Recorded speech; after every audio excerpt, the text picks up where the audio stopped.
3, 2, 1, 0. All engine running. Liftoff. We have a liftoff. It's Monday. It's Monday. It really is. 7 o'clock. And that can mean only one thing. It's time for Reading the Signs, where me, Comedy John Ryan, and my comedian pals from all over the world are going to be talking about comedy, well-being, why we do it, how we cope. And that's where we need your help. We need you to send us your top tips for well-being. Be part of the show. Drop a comment in the box on YouTube, on Facebook, on Twitter, on the mensradiostation.com website. It's going to be a great show, much better than last week.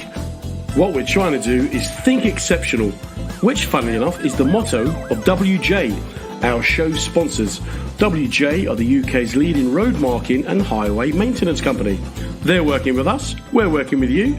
Let's get to it. Oh, that was a bit dramatic, wasn't it? Welcome along to another episode of Reading the Signs with me, John Ryan. How you doing? That's John Newton. We're going to get to him in a minute. What kind of day have you had today? I've had a great day. It's a bank holiday today. Thanks to everyone who's going to come along and have a listen to us tonight. Tell us what you've been doing. Put your comments in the box. Are you happy? Are you sad? Have you had a good day? Have you had a bad day? What kind of day have you had? I've had a great day. But then I've not really been doing much because for me, bank holidays are all about getting day drunk. So I've avoided it today. But what else can you do? B&Q or a bit of gardening. Not much choice really, is there? So yeah, how's your week been since we were here last week? I've got a great guest for you tonight. I'll talk about him in just a moment. We are going to be talking about comedy, all things well-being and health, but basically just two grown men having an honest conversation, really. I had a great weekend. For those of you who follow me on Facebook, you'll know that my Tasha did her TED Talk on Saturday.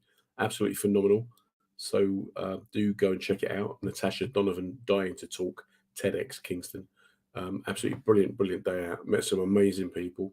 And give me a taste to want to go and do it as well. Never thought I'd kind of want to do it, but I was watching on stage thinking, wow, that's a great, sensible talk. I may even stop the comedy and try my best to keep it straight, but who knows? So it's May now, so that means get into the summertime, get into the sunshine. So think about what you want to do with yourself. Are you having a holiday? Do you stay at home? What do you do? Where'd you go? Anyone got any recommendations for places to go to? I was in Spain and Portugal last week.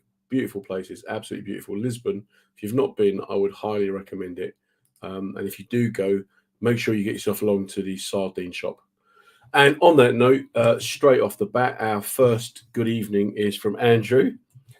Andrew Nutter, who very proudly is a nutter, because, you know, Andrew Nutter, a nutter. Yeah, okay.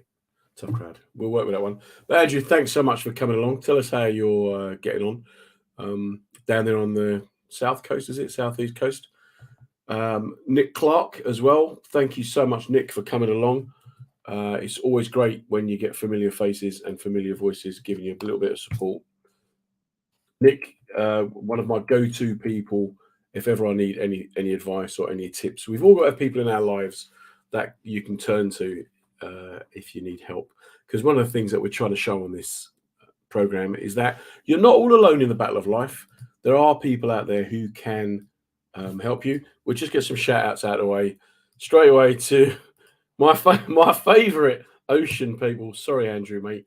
But these guys, the Harrisons, they're an amazing family. Kevin Beck, they spend most of their time at sea, which is an awful place for poor Kev, because when he started doing all these travels, Liverpool weren't as good as they are now, and he's now having to think about how to go about, oh look, they're all out, how to go about having holidays whilst also watching his beloved Liverpool, which brings us nicely on to the next guy, who, an amazing bloke, Mike Smashy McGrain, been a great supporter of comedy. We won't mention his football. Mike, tell us how quitting smoking's getting on, because obviously we're all about well-being and health, and one of the things about mental health is that it's so associated to physical health. So if you're not physically healthy, you're not really going to be mentally in the best of places. So take a leaf out of Mike's book. If you are smoking, if you want to quit, ask him some questions, put your comments in the box. I'm sure that he'll be more than happy to share his tips. My mate Dawney, awesome woman. Are you sure you love Lisbon, Dawn? You haven't misspelt that. A little bit of a cheeky start to the show. Finally, for this little hellos, Griff, King of Spain. It's actually quite ironic to have Griff on here because Griff, myself, and John Newton were all fairly new around about the same time. So it just goes to show that you meet people along the way on your journey and you stay in touch. And of course, Vicky Goodwin. Vicky, thank you so much for coming along to have a little listen. If you've got any questions you want to ask tonight's guest or myself, or anything you just want to say, just put your comments into the comments box. I will keep popping back to the Facebook pages to see how people are doing. In the meantime, let me just bring on our guest. So tonight's guest, what can I say? Those people who know me know that I'm a very reluctant comic because I'm kind of deeply private most of the time. I'll go on stage and entertain hundreds of people, but left to my own devices, I'm just quite happy in my garden, plodding around or just spending time with one or two people. And tonight's guest, John Newton, is one of the few people from the comedy circuit that I would consider to be a proper mate. If he lived up the road, we would go out for a beer together. Unfortunately, I probably want to go Witherspoons, but given his current status with his designer T-shirts and his borders in his front room, he'll probably want to go to La Sala, slightly a little bit more upmarket. But you meet people on the circuit who are down to earth, and you just kind of form a little bond, form a little friendship, as we have. And one of the things I've always liked about John is that although he's a great comic, he's a great gag writer, proper kind of, some would say old school, but I think that means funny. But what I love about him is that he's just down to earth. There's no pretense. He is the least pretentious comedian that you'll ever meet, much to his own chagrin, to be honest with you, because it's caused him more problems than it's helped him with sometimes, I think, over the years. He's very forthright and honest. You always know where you stand with him. And in this day and age, it's refreshing to meet someone who is honest, straight, and direct. I like it, and I hope you will too. So please, a big welcome to Mr. John Newton. There you go, mate. There's your introduction. What a welcome. Oh, you moved your border. I can't see your border in the background. Oh, you want to see the border? Sorry, mate. Hang on. I've got to give a visual there you description go. for people who have sight problems. John, tell us about how you... Hang on. We can't start the show without Dave Sleet. Dave has finally turned up. Dave Sleet is our resident. He's now, I don't know if you know this, Dave, but you're now our resident psychotherapist who has got the most long-winded analogies we'll ever hear. And hopefully tonight we'll get some classic Sleetisms. What have you been up to today, John? Well, first thing, the designer T-shirt is a $5 from Asda. And this is my burnt orange one. I actually bought two new today because I had two new colours. Burnt orange? Whatever. How pretentious is that? There's me. You're saying how unpretentious I am, and I'm using terms like burnt orange. Burnt orange. But every time we go to Asda, because we go shopping once a day for my dad, I always go upstairs to see if they've got new colours. And today was a touch. They had two new colours. Did you get two for $5? Can't go wrong. So I'm happy today. Did you get a little bit excited when you saw they had the new range in? Yes, one was taupe and one was like a lime green. What? And they actually taupe. Yeah, it's like a neutral colour. Mate, I was over the moon. I'm not gonna lie. And I also spent £8 on a razor. Or say Joe spent £8 on a razor because my last one fell apart. So today has been a bargain bucket day, and I'm ecstatic. £8 on a razor, mate. It's not exactly bargain bucket. No, it was either that or it was £16 for the premium. Georgia Asda own brand. You can't go wrong, mate. You do get the battery ones for $5, but even I'm not that cheap. I'm not going to lie, mate. It's quite a bit of product placement gone on already tonight with your Georgia Asda. What are you talking about? What are you talking about? Who could do that? It's funny, these kind of colours, though, isn't it? This whole like burnt orange and all the rest of it. We're buying paint for the hallway at the moment, and she has seriously suggested something called elephant's breath. Okay.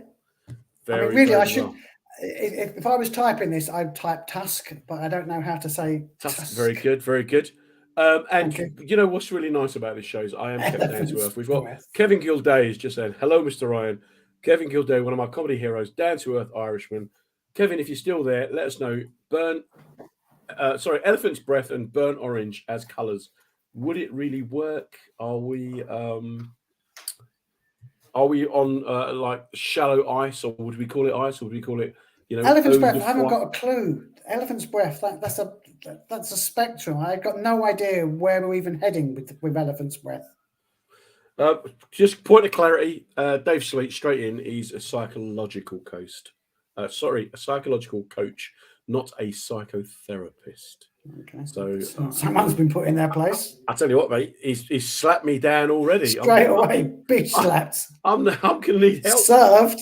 I'm gonna need help already. So apart from that today, what's a typical day for a working comic? What do you do when you're not gigging? I don't sleep.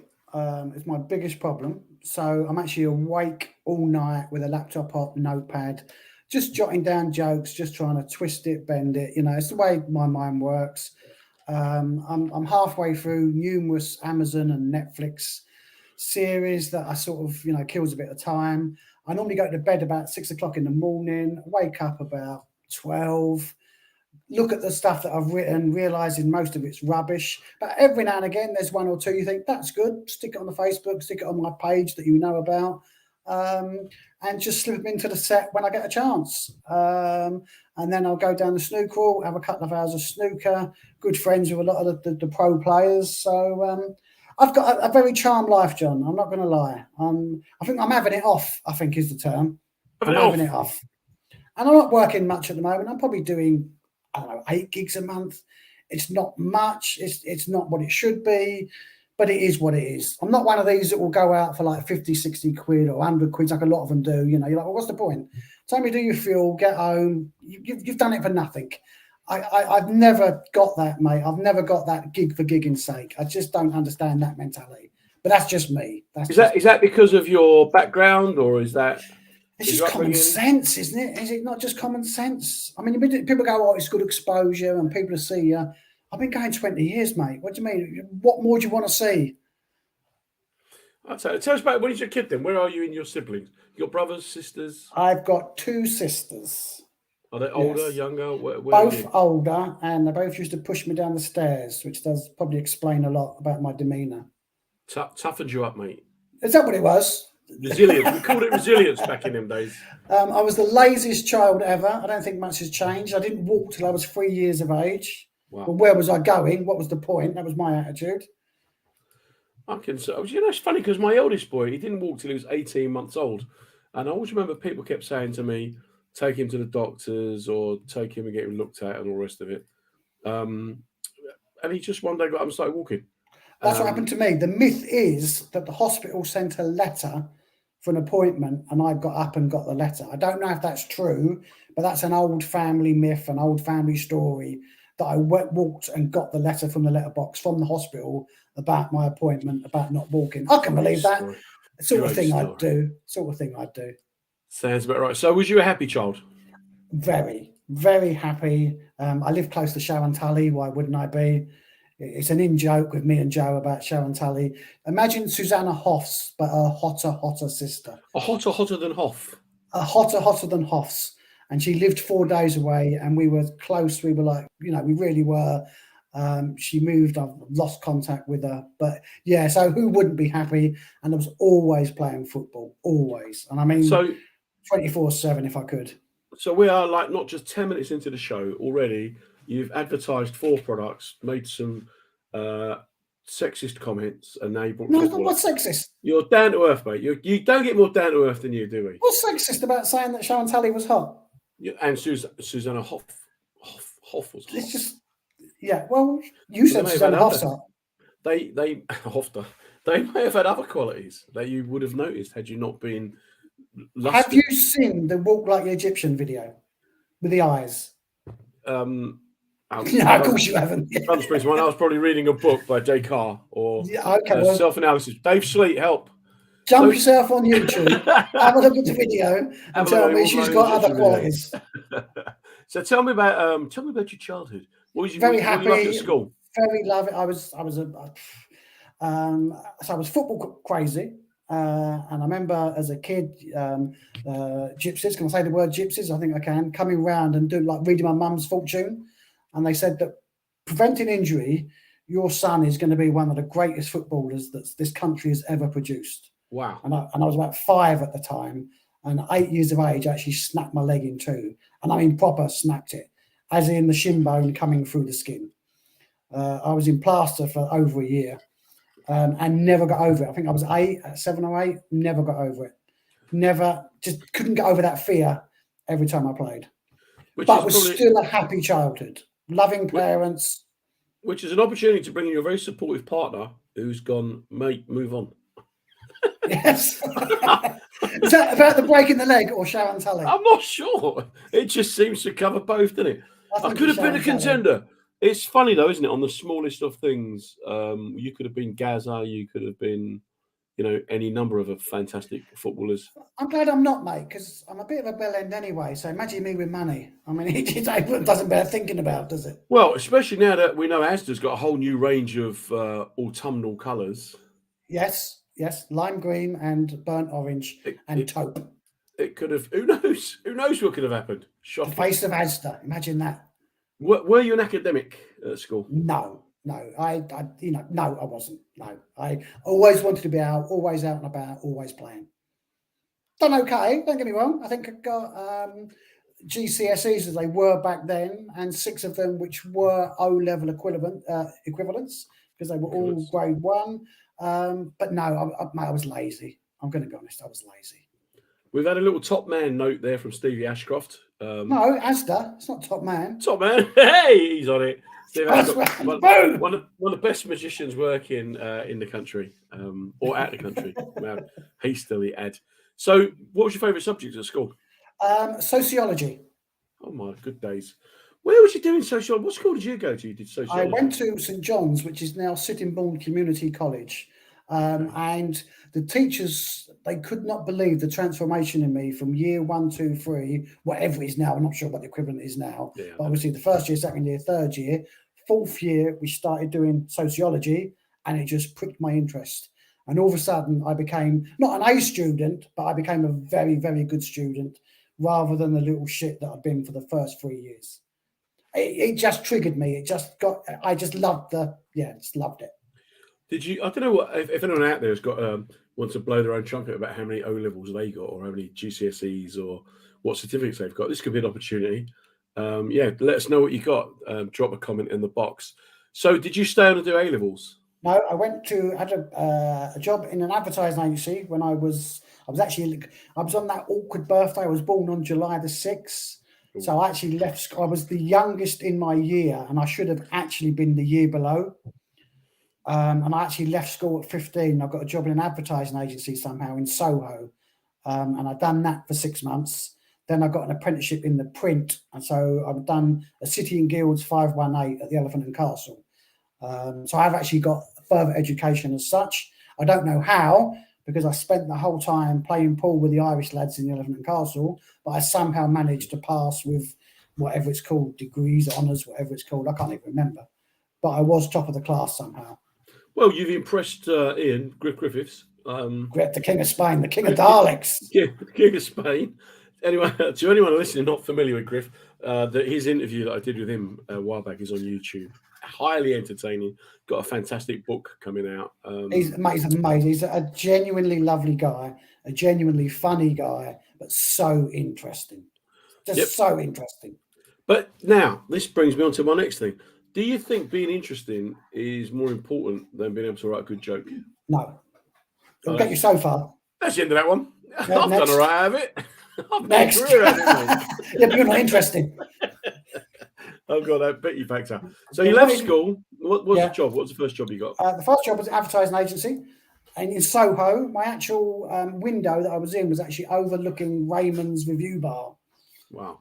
And I wasn't even aware. I somehow I don't even know how I got this job. I just saw it advertised, turned up, they gave it to me.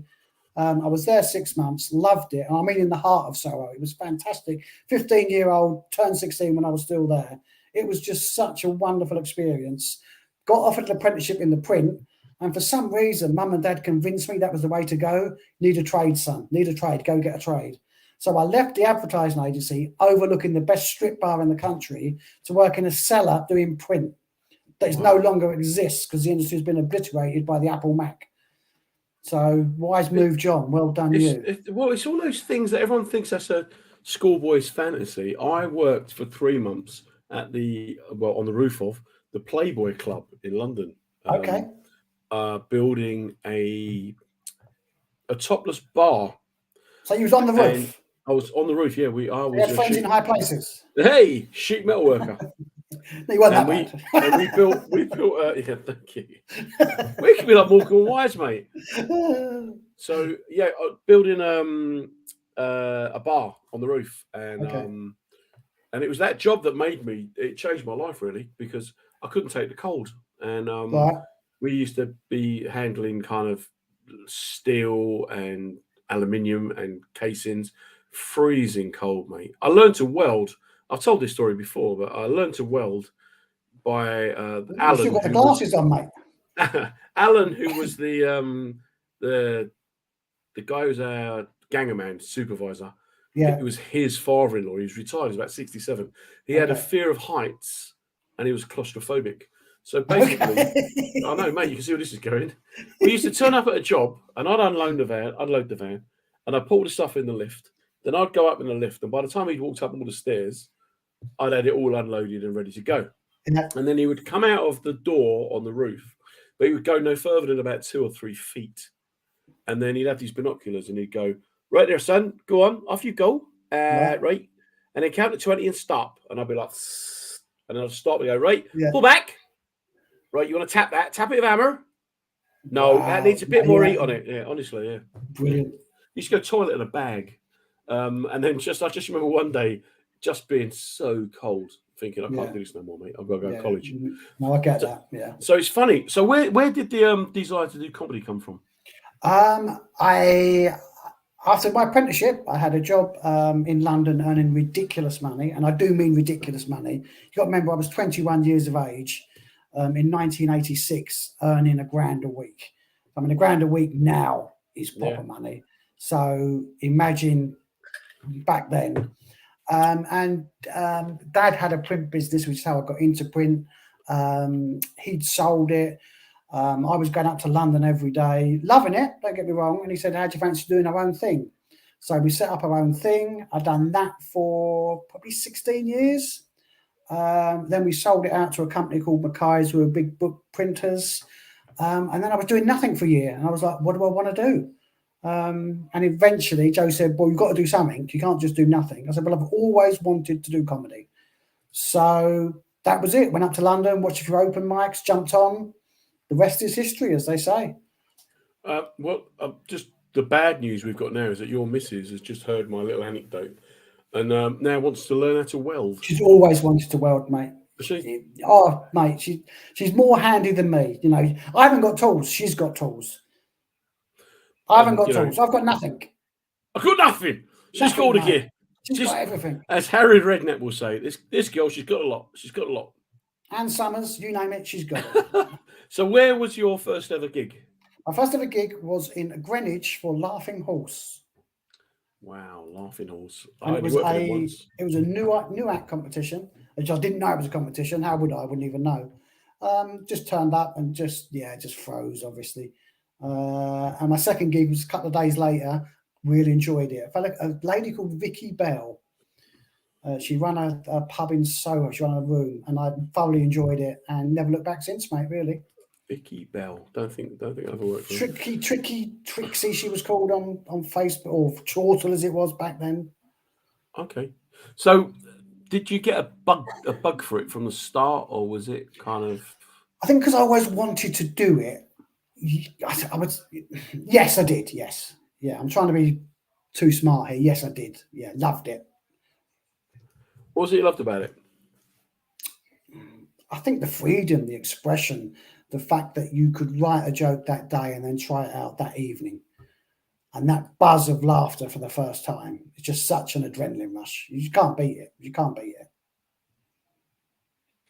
Do you remember, were any of the other acts that you were on with, did they go on to on that bill, I only remember one, Aaron Counter, who went to Australia. He was Australian, married a girl over here. Can't remember her name. Liz. That's it. Stevens? That's it, Liz Stevens. That's it. Well, they went back to Australia. They went back to Australia. Well, if anyone knows what happened to our encounter, if you could let us know. And he was an accountant by trade. How spooky is that? A counter. And he was an accountant. Spooky. Writes itself, mate, doesn't it? Writes itself. Writes itself. Makes me redundant, mate. Makes me redundant, stuff like that. Well, you know what? If we needed more accountants, I don't think there'd be people queuing up to do tryouts, would there? I think it's ironic that nobody knows actually how many accountants there are. Well, I'll tell you, my favourite accountant, since you started this, my favourite accountant, Meatloaf's accountant, never charged him a penny, said he'd do anything for love. Oh! but he wouldn't do that. Come on, man. Do you know, when he died, I was devastated when he died. Because Who died? I'd only done it about three. Meatloaf's accountant's dead. Meatloaf, when he died, I was like, I can't do the joke anymore now. I've only done it 3 times. Shocking. But, you know, that's like the bat out of hell for me. I didn't know that. That's the fragile nature of comedy. If I could just welcome anyone who is listening to us tonight or in the morning in the depots or on our podcast. You're listening to me, John Ryan, on Reading the Signs. This is John Newton, who is a fantastic comedian, very down to earth, I think is how I described you. Just want to quickly do a little shout out to our sponsors, the WJ Group, who this week won a big award for innovative technology. They're the UK's leading road marking company, basically. But this show has been nominated for their support. It's been nominated for an award as well. So thanks to WJ for supporting me and supporting kind of well-being and that sort of stuff. So you've done a few gigs, they're going well. What happened when you had your first Duff one? I haven't had it yet, mate. Hey! That's the spirit. That's the new act there right now. Yeah, there was a couple that did sort of shake your confidence. And, you know, maybe 6 months in, I was thinking, is this for me? But you just power through, and you literally do just power through. You go, actually, I know I'm funny. I've now got a lot to learn. You know, I've got to keep writing, and I will get there. You know, and that was my philosophy.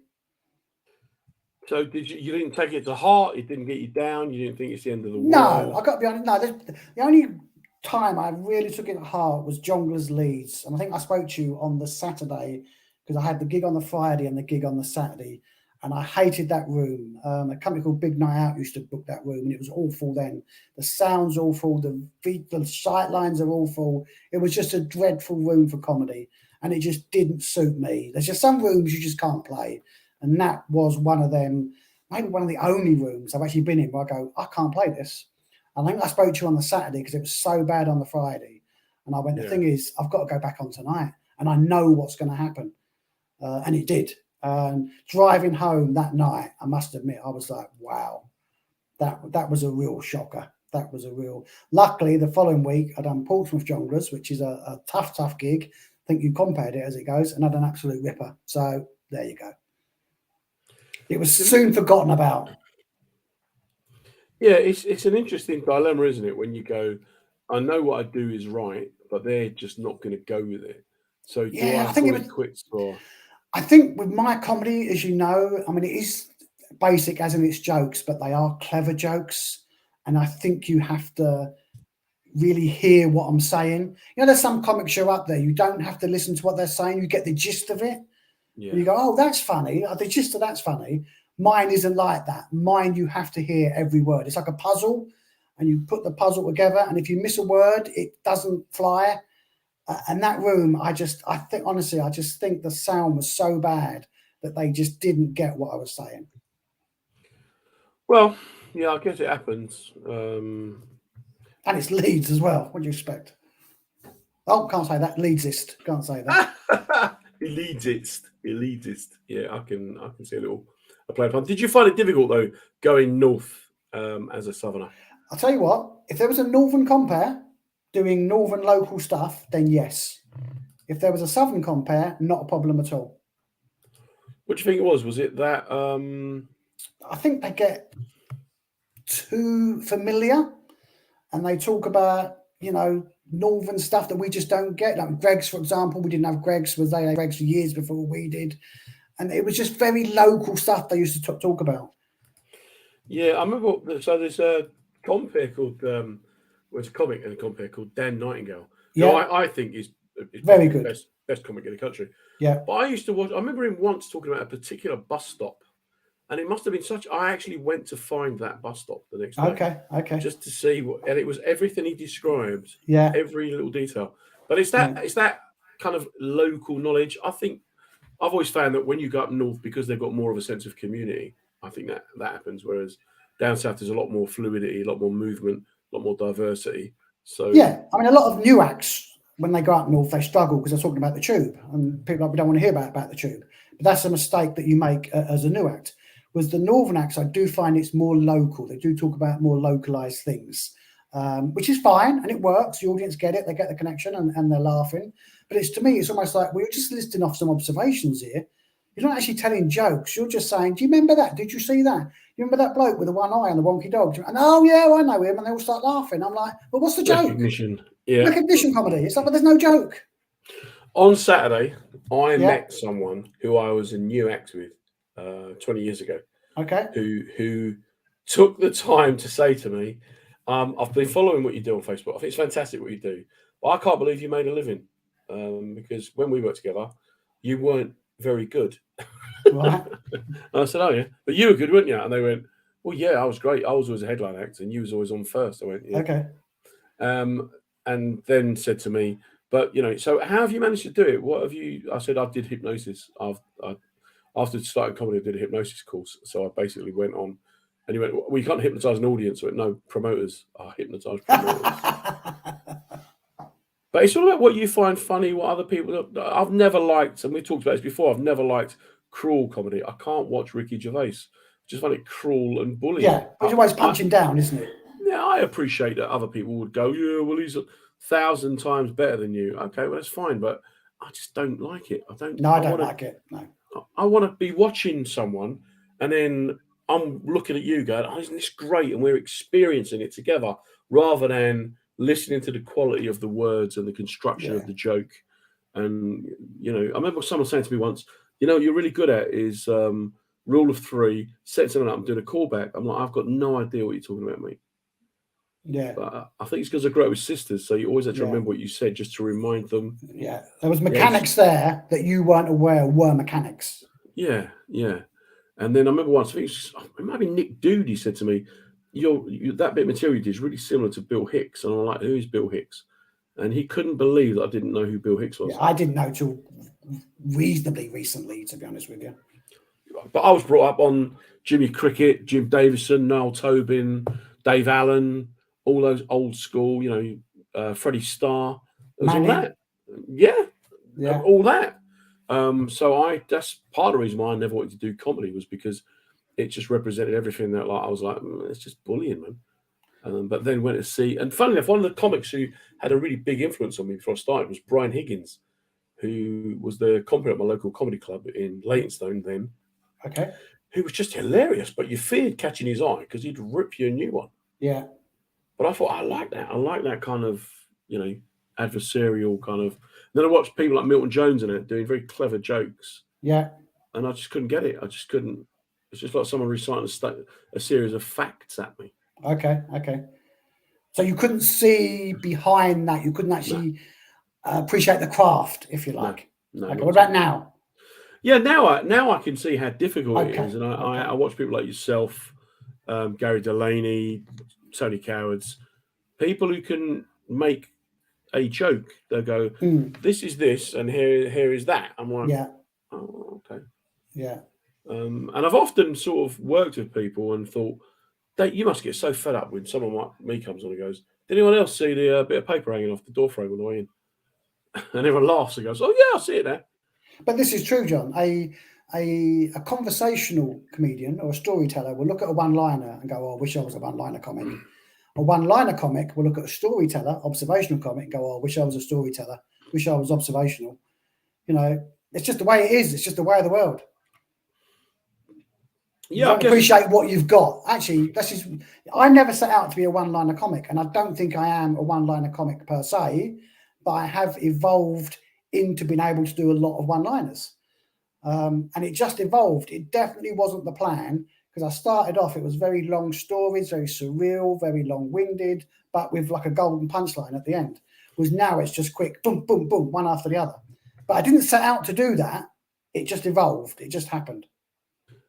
Yeah, and I've looked at I was on with Gary Delaney once at a festival, and there's about 1,000 people, and I mean he was smashing the backside out of it. It was just Yeah, an amazing reaction. But I kept thinking after about 25 minutes, going, oh God, man, I'm getting tired of this now yeah. because he was doing 40 minutes and it actually got quite It's too tiring. much. Yeah, it's too much. But then, when he does his hour, I guess he slows it down and chats a bit and does it that way. So Yeah, and there's a lot of callbacks. There's a lot of yeah, it's difficult. I think he's a genius. I think Noel James is a genius. That type of comedy. But if you're just doing one liner after one liner, then yes, it gets hard work. It actually gets hard work because you're trying to work the jokes out a lot of the time. yeah, I think that for me, I like to know something about the person, and I like to know See, I don't why. get that. That's Yeah. what I look at. I go, I don't want to know. People say that they don't know about me, and I go, well, you wouldn't want to know about me because I don't like me. So I'm sure you're not going to like me. So here's just some jokes. Shut up and just listen because I don't want you to know about me. And I know that's old fashioned. I know that's old fashioned. I know that's from a bygone era, and we're supposed to open up and we're supposed to be truthful and we're supposed to talk about our views on this and our views on that. To me, people come out to get away from that. That's just my opinion. They just want to hear jokes. Well, you got a fan here. Ian Griffins follows your Theory of Newton Facebook page, which you haven't added to for a while. No, it's added. I think I done 2 days ago. I think I done one. 2 days, mate. You've got to do it on the hour now. It's 21st century, John. Did you know that Tyson Fury was actually a test tube baby? Come on. He's going to be the IVF champion of the world. There you go. See? There you go. Like, oh. Stick it in. Oh. It's difficult though, isn't it? How does it travel? What about when you do overseas? Where have you worked overseas? Overseas, I've done a lot of the Sensatories, done a lot of the ships, and this is really bizarre. If I get offered an overseas gig like Germany or Holland, it would have to be to expats. Even though German and Dutch speak fantastic English, they still don't get the wordplay. They still don't get the double meaning. They speak better English than I. Don't get me wrong, but they don't get the slang, the nuance of it. So now I just don't do them. I just go, no, because I know what's going to happen. And they say to me, no, they've got great English. You go, it doesn't matter. If it's not your first language, you're not going to get it. Then how does that make you feel then if it's not universal, or do you not? Yeah, it's something I'm trying to work at. But to me, if it's not like that, the joke's too simple. I think there has to be a thought process. It can't be too obvious. And I think that kind of, like we're talking about the comics where you pick up a gist of it. I hate it. I can see it's well performed. I can see the audience are laughing, but I just look at it and go, but there's no craft there. There's no, you're just talking about stuff that you've recognized and people have recognized and they're laughing along, but there's no craft to it. There's no skill to it. Well, yeah. In my opinion. Yeah. No, I can see that. I just don't. I think it's about what's valid and what's not valid, because I think there's a lot of snobbery in comedy, isn't there? There is, yes. And there was always that that thing of, well, he's really good, or he's a comic, or he's an artist, or whatever. I saw there's a guy called Andrew Pipe. Do you remember Andrew Pipe? I don't know. He was going to be a really big act, and I remember seeing him around the year 2000. Just thinking he was just amazing. I just loved what he did. Yeah. But I spoke to him one night like I was a fan, and his thing was, I can't do this. I'm like, well, you're kidding me. You're brilliant. But he just didn't think that he had it. He didn't understand that. He didn't feel the connection. So because he didn't feel it, he wasn't able to enjoy it. I wonder what people, if we've got people out there who aren't comics, who are just audience members, what is the thing? Do you want to know about the comic, or do you just want to hear jokes, or do you just want to be taken away from it? Do you want to be challenged? Do you want to be stimulated? Because I know that for years, people would go to me, you're too safe. And I said, well, thank you. But I was used to compare myself to Phil Neville. I'd be like, mate, I just want to get a game. I don't want to be the star centre forward. I just put me on the team, let me play. Get that 100%. 100%. I get that. Yeah, and there was a lot. So when I met that person on Saturday, I don't want to offend you. I went, no, you're not going to offend me, because Hello. Yeah, why can't it be too obvious? Why does it have to be clever? Why does it have to make them think? Why can't you just put Well, it on a because plate? to me, that's just a conversation you'd have in a pub. I mean, I like to think that I'm naturally funny anyway, and I'm the funniest one down the pub. But there's nothing that I would do in there that I would do on stage, because I think, well, I'm just talking, I'm just having a laugh. Yes, because I'm not always the funniest one down the pub. I'm not even the funniest one in my own house. Well, no, Tash, how can you be? I wouldn't be. So it's that thing of, well, like, I think it should be crafted. I think you should be saying stuff and writing jokes that your average person can't do. Whereas certain comics, I won't mention any names, but they just go on, they talk about their family and their kids. And yes, I get it's amusing, I get it's funny, but you're not doing anything that a normal bloke could do if they learned a bit of stagecraft. yeah, That's just my opinion. And maybe look, I know I'm old-fashioned, mate. I do know it, because some people look at me and just go, "Yeah, you were just telling jokes, though." You know, there's no soul behind it. There's nothing about you. There's nothing about. I mean, my son Liam, he's been 6 for 30 years, for Christ's sake. It's a funny joke. That's why I do it. They know he's not 6. Yeah, I think though that kind of whole storytelling style, I love that. I like, I don't. Yeah. Billy Connolly to me was the greatest comic Yeah, ever. but he never wrote a joke in his life. Never wrote any material in his life. It was all passed down stories from the Yeah. dockyards. Yeah, Never but I wrote a guess- joke in his life. And he's but is called the that- greatest alternative comic ever. I'm like, hold on. Isn't alternative comedy about writing your own material? All he's doing is telling old jokes, old stories that have been passed down from generation to generation. Yes, he's very good. Yes, it was very funny, but it weren't his. But is that do people care? Do you think? Because that's one of the problems that That's we the have on argument, the isn't it? circuit. The whole thing about joke thieves. Who was it actually made a show out of it, didn't he? He actually did Edinburgh with doing other people's jokes. Yeah, and someone stole that off him.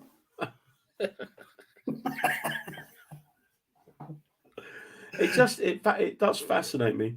How do you feel then now that you've been doing this like 20 years? Yeah. You found your level on the circuit.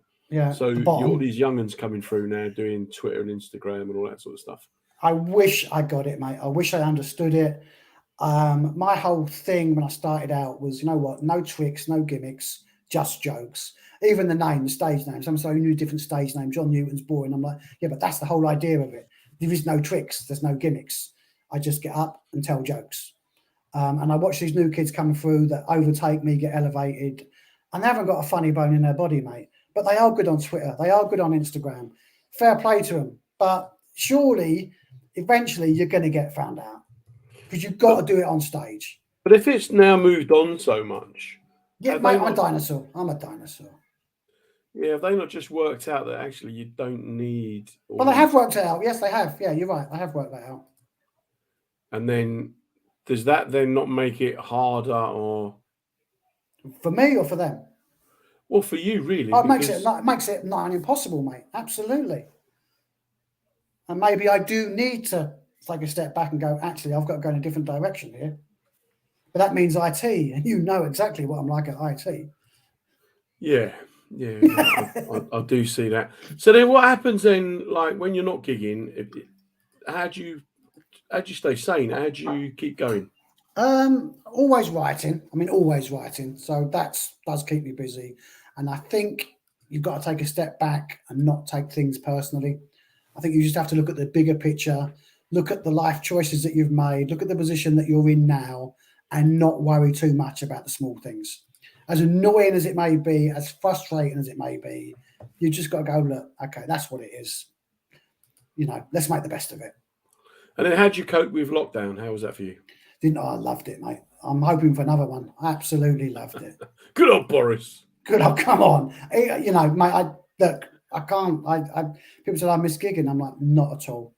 I was still writing jokes. I was still putting stuff up. The gigging and the traveling. I'm great that we're back and I'm loving it back again. But did I miss it? Absolutely not.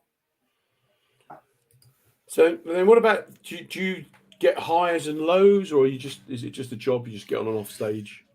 Yeah, I mean, I don't get nervous before gigs. I can be having a conversation like we are now, and someone say, "John, you on in a minute?" It wouldn't bother me in the slightest. Just get up and do it. You know, after a bad gig, you sometimes think, "Well, why didn't that work?" Or after a good gig, you think, "I'm happy with that." But there's no real highs and lows. It's just okay. It's quite level. That's what it was.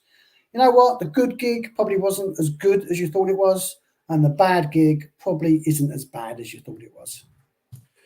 It's your perception at the time. Do you find then that it's easier as you've got older to kind of make sense of it? Absolutely. So is that more to do with your own maturity, or is it? Yes, like believe it or not. Tooth, or... It's natural old. I think, to be fair, I think after you've had 20 years of doing good gigs, you go, actually, I know it's not me. I know there was something else in the room that night. There was something that wasn't quite in kilter. So you haven't got that soul searching that if you were just starting out having bad gigs, you'd be like, well, am I funny? Is that not funny? What's going on here? But when you've done it for so long, I think, well, I know I'm funny. I've done it in some of the toughest rooms in the country, and you've been there for some of them, you've seen it. So I know it's not me, But sometimes it just doesn't work. It just doesn't connect. So how'd you cope in those times? I think you just got to get yourself a Big Mac on the way home and forget about it. Big Mac. More product placement. Burger King, Nando's.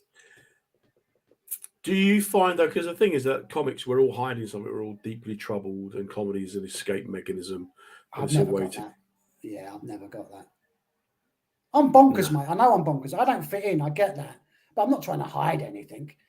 You're talking about decorating and stuff like that. I am the most ham-fisted you will ever meet. I'd end up with no hands if I'd done any DIY work. I'd saw them straight off, mate. I am so clumsy. Even when I write, I'm left-handed, but I'm like a claw.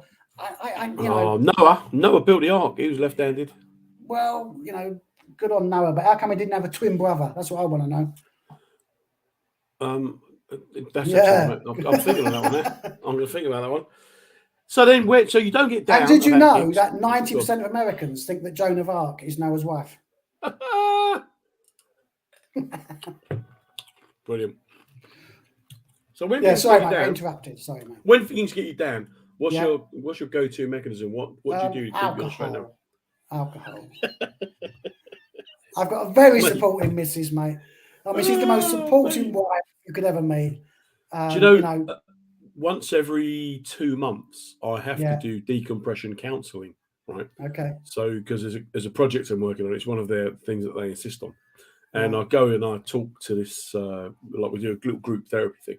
I listen to everyone telling their stories, and then they are all given, tips that work to help them. And then I, one week said, she said, how do you cope then when you're listening to people's awful life experiences? And I said, I tend to just not think about it. As soon as they've told me, if I don't like it, I'll say, no, you need to stop now. I don't want to hear anymore. Okay. And then I, when they're not present in front of me, they don't exist. So I said, selfishness is a really good way of keeping yourself on the straight and narrow. And now over the weeks, other people have now started following my technique. Okay. So rather than at first, I remember I'm not going to upset her by saying it, but Joanne was saying, I go swimming and I eat a vegan diet and I avoid alcohol. Yeah. And now she's like, no, you know what? Actually, I just don't care. I just switch off. I just think. But is that not against all modern advice? Are we not supposed to address it? Are we not supposed to? Yeah, deal with it, confront it. I've never got, mate. I've never got. You don't seem a sort of tree huggy type of bloke. No. I think I've got my soft side. I think I've got my sensitive side. But a lot of it is all just nonsense. It's all mumbo jumbo. It's all snake oil. I should probably make a disclaimer. It's a bit like crypto. I should make a disclaimer and go, these are just the opinions of John Newton. They don't represent the views. Yeah, put it underneath. Yeah, no, you know what? I think you do not endorse this Neanderthals. People, if it works for you, mate. My thing is, if it works for you, exactly. We've all got different coping mechanisms, mate, and we all get through the way we get through. And forgetting about it is a great coping mechanism. Absolutely. It's a fantastic way. Not quite as easy as that, and particularly if you're doing it all the time. Both my sisters are social workers, both dealing with troubled children, and I see the stress they're under, and I don't think sometimes they cope with it particularly well because they get too involved, but I get it. Yeah, it's about not getting too involved. And Joe mentioned, in fact, that it's true. You need to distance.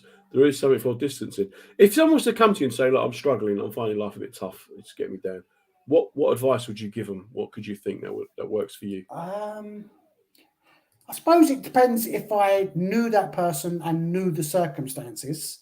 If it was somebody that I didn't know that well, I'm obviously more than happy to listen and to try to get not to the bottom of the problem, but try to understand the circumstances of why they're feeling that way.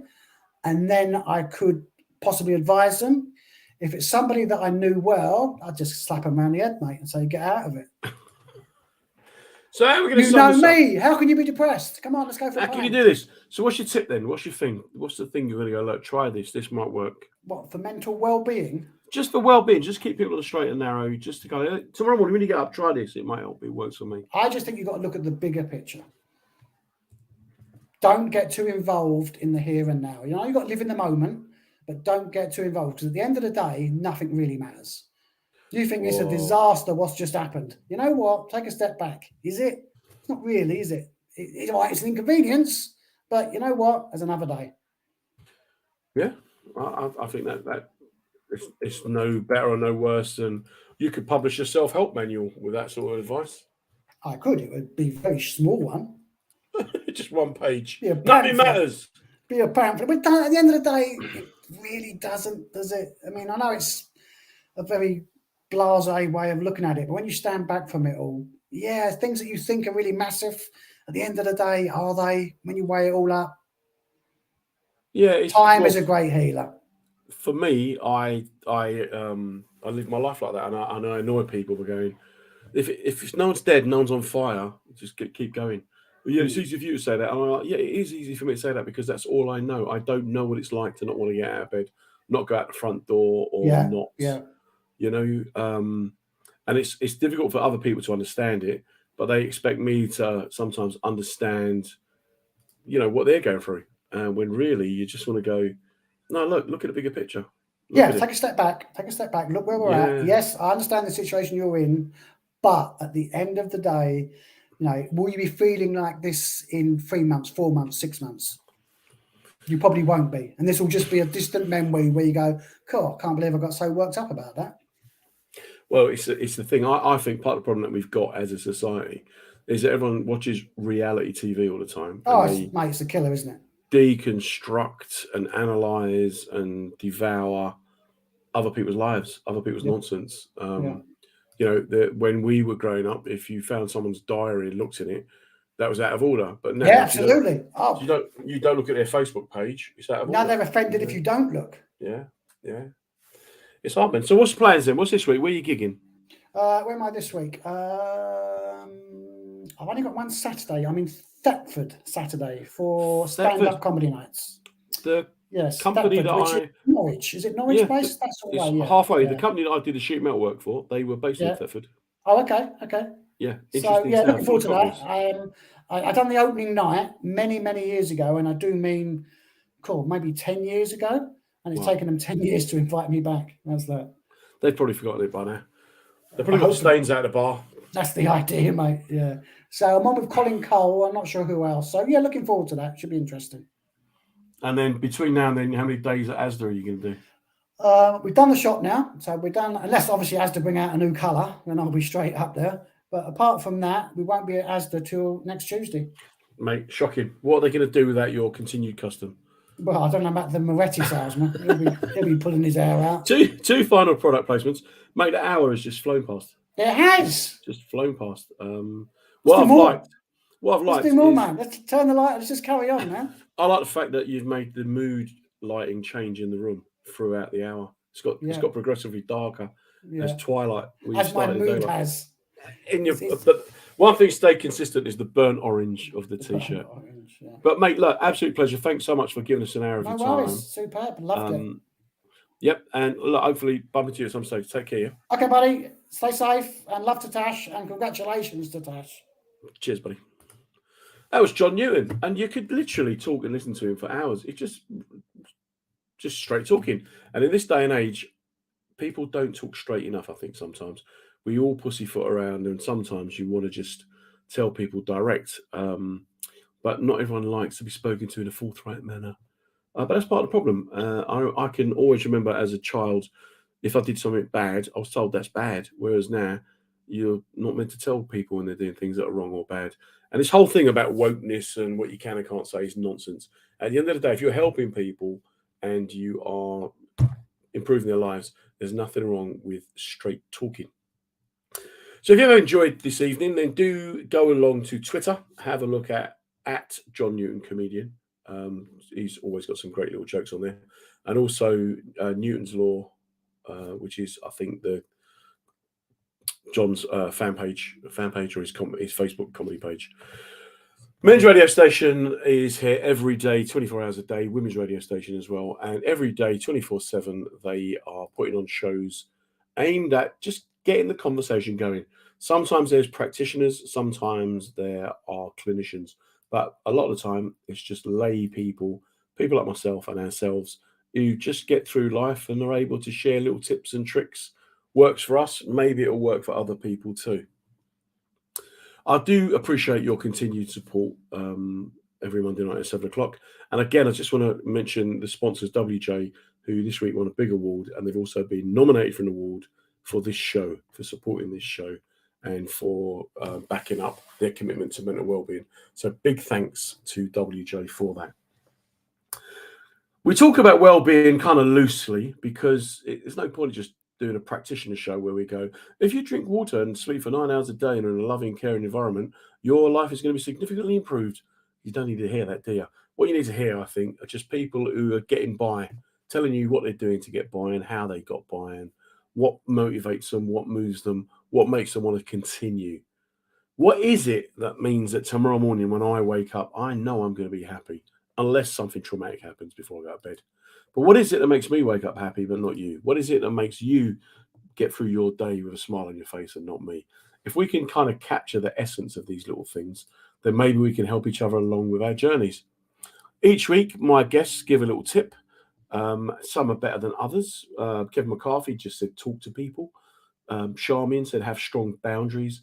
Ben talked about how, look, there's always going to be setbacks. But as James Dadswell says, be persistent and keep going. John Newton's little tip there, look at the bigger picture.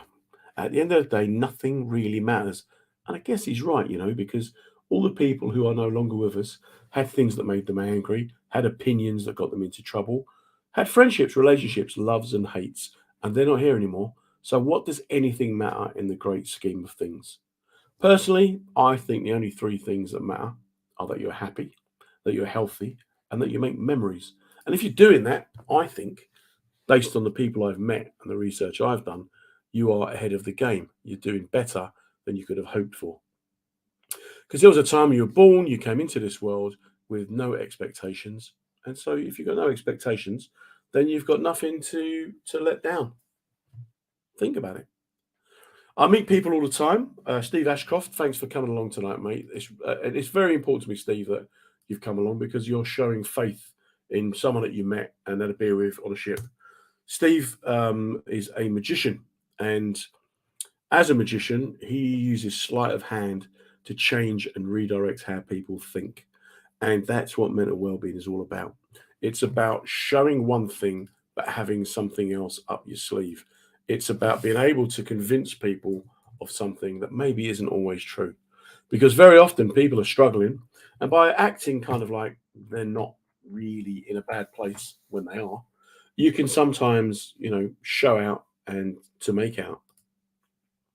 Everyone's got different ways of dealing with things. Griffith's book's coming out soon, King of Spain. More details on that when it's around. But in the meantime, Griff and Steve and everybody else, thank you so much for coming along. Thanks for continuing to support the show. If you know anyone who's in trouble, reach out. Just say to them, what can I do to help you, mate? I don't want to be part of your problem. I want to be part of your solution. And if you can't be part of the solution, then don't be part of the problem. Let people know that you're there. Let people know that you care. And be part of the difference. Take care. We'll see you next week. Well, that's the end of another episode of Reading the Signs with me, Comedy John Ryan. We're here every Monday night at 7 p.m. talking with comedians about mental wellness, mental well-being, and just trying to get the conversation going. What we're trying to do is show that it's good to talk, and we're also trying to show that everybody can go through the same experiences. A massive thank you to the WJ Group who sponsored the show, showing their commitment not just to mental well-being, but also to reaching as broad an audience as possible. It's great to be part of the mensradiostation.com family, so do check us out on the website, on social media.